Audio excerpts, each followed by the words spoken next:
Hello, I am Alan Pumphalon of the Chelmsford Civic Society, and today, as part of the Heritage Open Days Festival, we have been allowed to explore the Quaker burial ground here in Chelmsford. Now, this is a very private, secluded and tucked away site in a residential area just off a busy main road leading into the centre of Chelmsford. We start our tour on the driveway just inside the front entrance.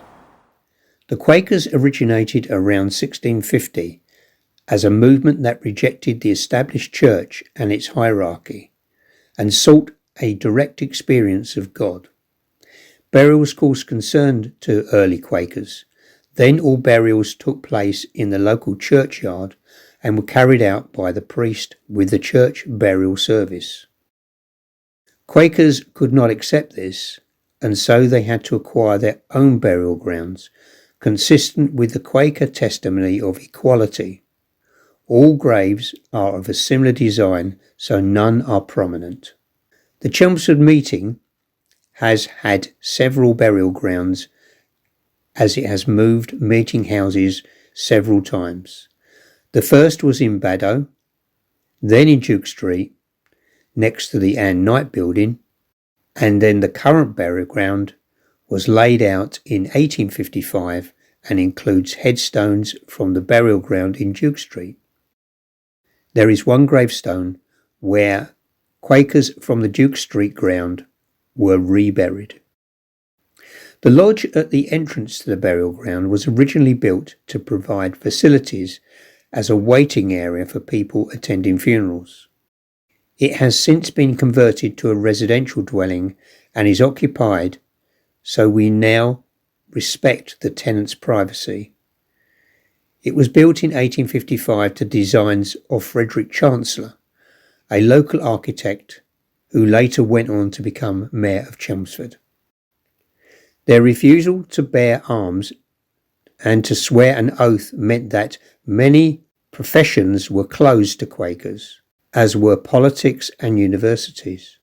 However, in the 17th century, Chelmsford and mid-Essex was primarily a farming area, as well as providing services for trade between London and East Anglia. This, together with the subsequent development of industry, railways and commerce, and their reputation for fair and honest dealings, gave many mid-Essex Quakers, as elsewhere in the country, an opportunity to exploit their talents as farmers, millers, shopkeepers, bankers and tradesmen. Following the opening of the Chelmsford and Blackwater navigation in 1797, cheaper transportation and raw materials made milling and malting the main industries until the 1850s, when increasing prosperity expanded the local market for agricultural machinery. The marriage family of farmers and millers have been members of the Chelmsford Quaker meeting since its inception in 1655, and you will see their family name appearing throughout the burial ground. The other enduring family is that of Christy, and several marriages between the two families took place during the Victorian era. In 1824, William Marriage and Henry Marriage set up the family firm, W.H. Marriage, millers in Chelmsford, that continues today. The expanding family prospered and played a major part in the Quaker community of Chelmsford, and both William and Henry Marriage married members of the Christie family. The magnificent Cedar of Lebanon trees along Broomfield Road and in the burial ground have grown from seeds collected from the Holy Land by Chelmsford Quakers visiting in the 19th century. Henry Christie, a descendant of Margaret Fel, banker and founder of the linen manufacturing company, was probably the source of the seeds for the Cedar of Lebanon trees. He was a banker who travelled extensively in Europe and the Middle East, and was an enthusiastic amateur archaeologist. He came across looped weaving and employed an engineer to develop a system to make cotton fabrics and founded the Christie towel manufacturers. He gave money and fines to the British Museum to allow them to further their collections. The trees in the Chelmsford burial ground are all protected. The Quaker Register of Burials from the first half of the 19th century records many deaths due to the symptoms similar to tuberculosis and dysentery, indicating that Chelmsford was far from a healthy environment. The sale of the Mildmay estate created in the 1840s a building boom that saw the construction of many grand houses in what is now New London Road and on the land on both sides. When cholera broke out, this led to the formation in 1850 of the local Board of Health, on which both Thomas Marriage and John Marriage served, and which was instrumental in establishing more effective sanitation as well as defining and imposing building standards in the town. Drink was a scourge of the poor of Victorian England, and the Quaker women of Chelmsford were prominent in the temperance movement that sought to redress this. It is recorded that a temperance meeting was held in 1874 at Coval Hall, the home of the Marriage family. Charlotte Marriage, who lived in Coval Hall, owned some land at the corner of Broomfield Road. Here an inn known as the Red Cow was converted into a coffee house to provide an alternative to the less salubrious drinking establishments in the town. However, the locals knew this particular building as the Charlotte Arms. Two other Quakers in the graveyard deserve special mention. They took a firm stand against military service and suffered the consequences. Both later became Quakers and were staunch members of the Chelmsford Quaker meeting until their deaths. On being called up in 1916, Terence Lane registered as a conscientious objector, but his appeal was disallowed. He served several prison terms with hard labour at various locations in the UK until his release in 1919.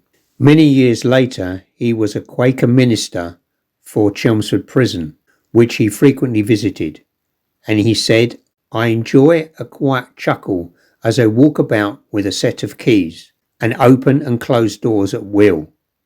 When I had been a prisoner myself, this would not have been possible." In 1940, whilst an assistant master at Marlborough Grammar School, Gerald Whitehead asked to be placed on the list of conscientious objectors, whereupon he was asked to resign from his teaching post by the school governors, without pay and for the duration of the war. After a period with no employment, he did eventually find a place at a Quaker school and spent the latter part of his career as a headmaster in Chelmsford. There are other interesting friends who are buried in the burial ground. One is John Chandler, a founder of the local temperance movement, an abolitionist and an early advocate of the sympathetic treatment of mental health disorders. He married Maria Knight, and the couple travelled round the Caribbean, compiling a journal which was used by his friends Thomas Clarkson in the anti-slavery campaigns. He became the superintendent of the retreat, a Quaker-sponsored treatment facility for mental distress.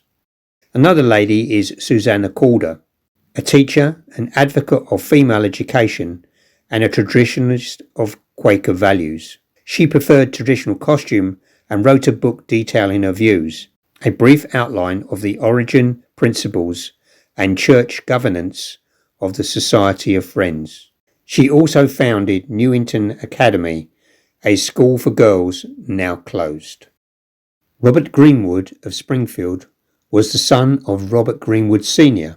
The latter was a successful Quaker ironmonger, builder's merchant and property developer, and his son continued the business and became even wealthier. When he died in 1812, Robert Sr. left £100 for the rebuilding of the water conduit, which provided fresh water from the springs in Broomfield and routed them to the centre of the town. However, Robert Greenwood Sr. was not buried a Quaker. In 1795, and an elder of the meeting, rumour associated his name with that of another man's wife, and he failed to satisfactorily explain the circumstances, and so he was removed from the membership and never restored. A banking crisis in 1826 resulted in local banks suspending trade, and the affluent Robert Greenwood, younger, became a partner in the Sparrows Bank in Chelmsford, and ended his days as a very respectable banker.